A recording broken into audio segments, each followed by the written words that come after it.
Salam sehat dan salam sejahtera selalu untuk kita.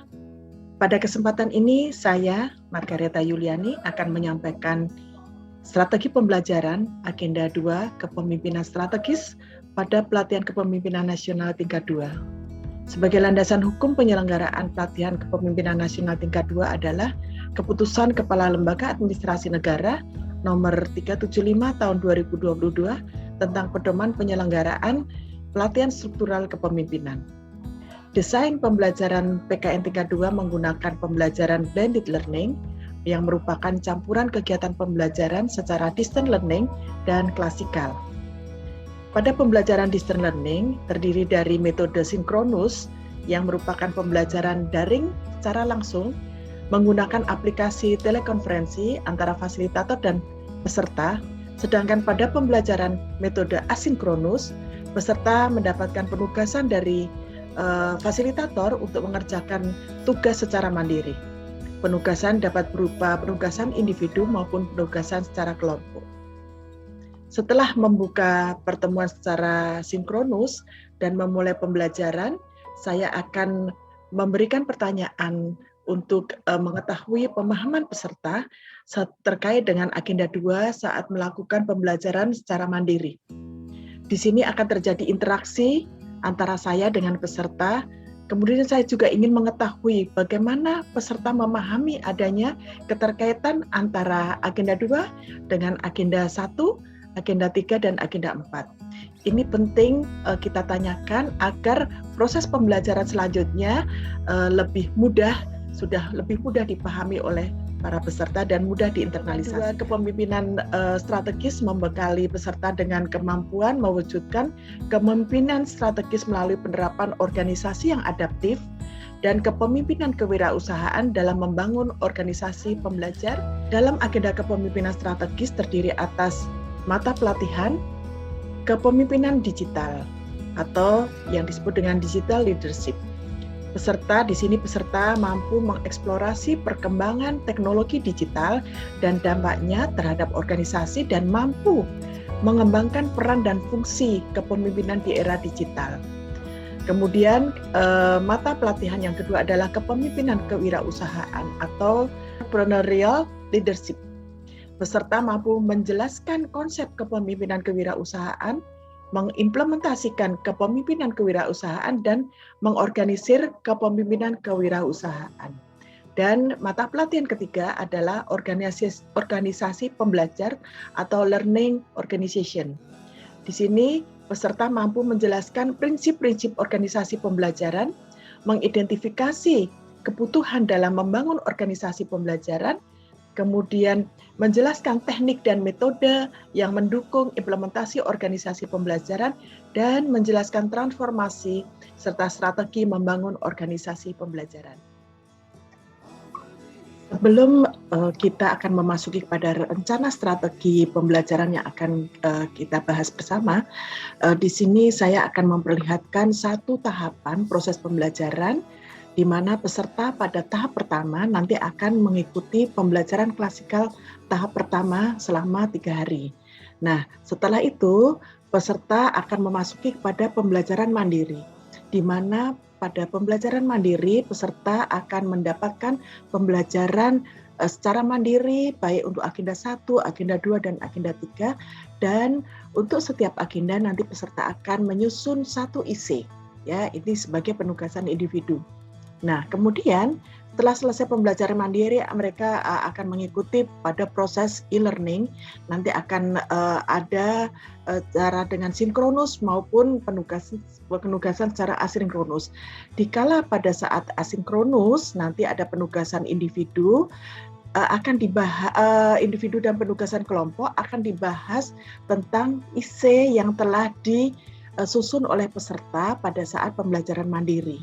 Nah, kemudian selesai dari e-learning akan melakukan kegiatan dari pembangunan komitmen bersama. Peserta akan kembali ke tempat kerja untuk bertemu dengan mentor, dengan calon timnya untuk membahas tentang gagasan perubahan. Kemudian adalah pembelajaran klasikal lagi, kemudian mengikuti aktualisasi kepemimpinan secara of kampus, kemudian pembelajaran klasikal tahap kita akan melihat bersama strategi pembelajaran agenda 2 secara blended learning. Kita melihat pada hari ke-13, ke-14, dan ke-15 yang dilaksanakan secara distance learning atau secara e-learning. Pada hari ke-13 ada sinkronus pembelajaran agenda 2 selama 4 JP. Jadi di sini ada pertemuan antara fasilitator dan peserta melalui telekonferensi tadi atau mungkin melalui Zoom meeting. Kemudian hari ke-14 juga demikian, ada sinkronus secara 4 JP, dan hari ke-15 adalah sinkronus selama 3 JP. Nah, setelah masing-masing kegiatan sinkronus tersebut, ada asinkronusnya, ya. Di hari ke-13 ada 5 JP, hari ke-14 ada 5 JP, dan hari ke-15 ada 4 JP. Artinya bahwa asinkronus adalah peserta akan melakukan tugas-tugas secara mandiri. Namun, Bapak Ibu sekalian, pada hari ke-6 ini pada saat pembelajaran mandiri ada juga kegiatan di pembelajaran agenda 2 secara mandiri.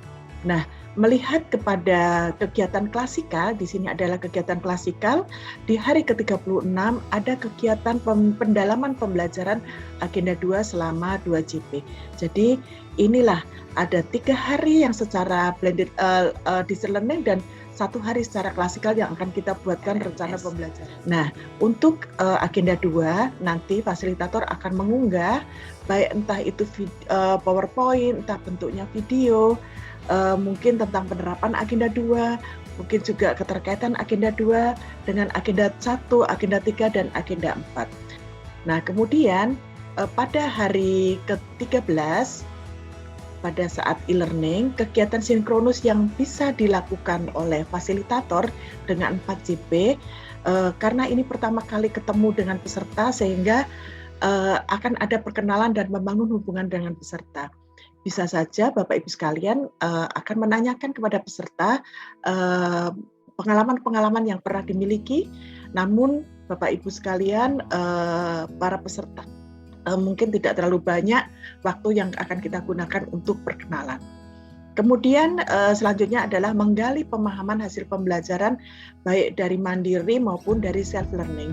Sehingga pada saat kita bertemu dengan peserta, kita tidak lagi memaparkan teori-teori, konsep-konsep yang sudah peserta dapatkan baik di pembelajaran mandiri maupun ketika self-learning. Sehingga kita hanya menggali, kita harus memastikan bahwa peserta sudah memahami tentang pembelajaran di agenda 2. Kemudian juga kita bisa menggali pemahaman keterkaitan agenda 2 dengan agenda 1, agenda 3, dan agenda 4. Kemudian fasilitator melakukan pembulatan dan penguatan dari agenda 2 dan menjelaskan penugasan yang akan dilakukan oleh peserta pada saat kegiatan asinkronus yang 5 JP. Nah, ini Bapak Ibu sekalian, ada 2 macam penugasan, satu adalah penugasan individu dan satu penugasan kelompok. Penugasan individu selama 2 JP dan penugasan kelompok selama 3 JP. Inilah yang bisa kita lakukan, yaitu dalam mendiagnosa permasalahan kepemimpinan strategis di organisasi peserta dikaitkan dengan agenda 2. Kemudian pada saat kelompok dibagi 2, subkelompok mendiagnosa juga organisasi berdasarkan isu yang dipilih dari IC yang disusun. Jadi IC yang akan dikerjakan oleh satu kelompok berasal dari IC yang dikerjakan bukan peserta yang dari kelompok tersebut, sehingga diharapkan IC yang baru yang bukan milik salah satu peserta dari anggota subkelompok tersebut. Kemudian kegiatan untuk penugasan kelompok akan diupload di LMS pada hari itu juga. Nah, kemudian pada hari ke-14 kegiatan sinkronus ketemu lagi 4 JP dengan peserta. Peserta akan mempresentasikan hasil penugasan kelompoknya. Ya, kemudian peserta mungkin tidak semua bisa terpilih mempresentasikan hasil penugasan individu. Nah, kemudian dilakukan pembulatan dan penguatan agenda 2 dan selanjutnya adalah penjelasan tentang penugasan. Untuk hari kedua atau hari ke-14 kegiatan asinkronus, peserta akan mandiri melaksanakan penugasan selama 5 JP. Secara individu, 1 JP peserta akan memperbaiki dan melengkapi cara mendiagnosa permasalahan dan kepemimpinan strategis yang sudah dipresentasikan pada pagi harinya. Kemudian penugasan tersebut diupload di LMS. Nah, untuk penugasan kelompok selama 4 JP, kelompok dibagi tetap menjadi 2 subkelompok, akan mencari dengan cara membrowsing permasalahan kepemimpinan strategis dari berbagai sumber, kemudian mendiagnosa permasalahan tersebut, tentu saja dikaitkan dengan agenda 2 ya, dan ditampilkan dengan video durasi paling lama 10 menit. Dan penugasan ini diupload di LMS pada hari besok, hari ke-15. Nah, pada hari ke-15 ada kegiatan sinkronus lagi 3 JP, peserta mempresentasikan hasil penugasan di 2 subkelompok tadi dan pembahasan hasil presentasi oleh kelompok lainnya. Jadi kelompok lainnya yang sebagai pembahasnya.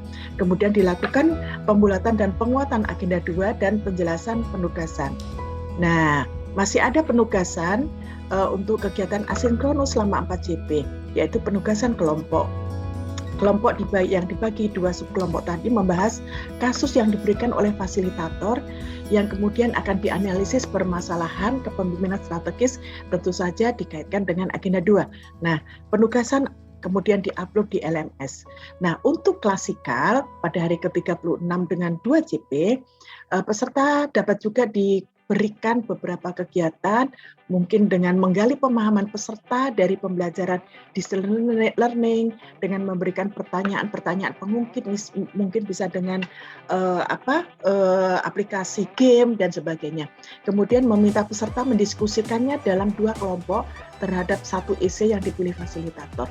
Nah, ini silahkan saja, mungkin karena 2 JP tidak terlalu panjang durasinya sehingga nanti ataukah dua-duanya bisa dilakukan atau salah satu. Kemudian kita fasilitator memberikan penguatan dan pembulatan untuk agenda 2.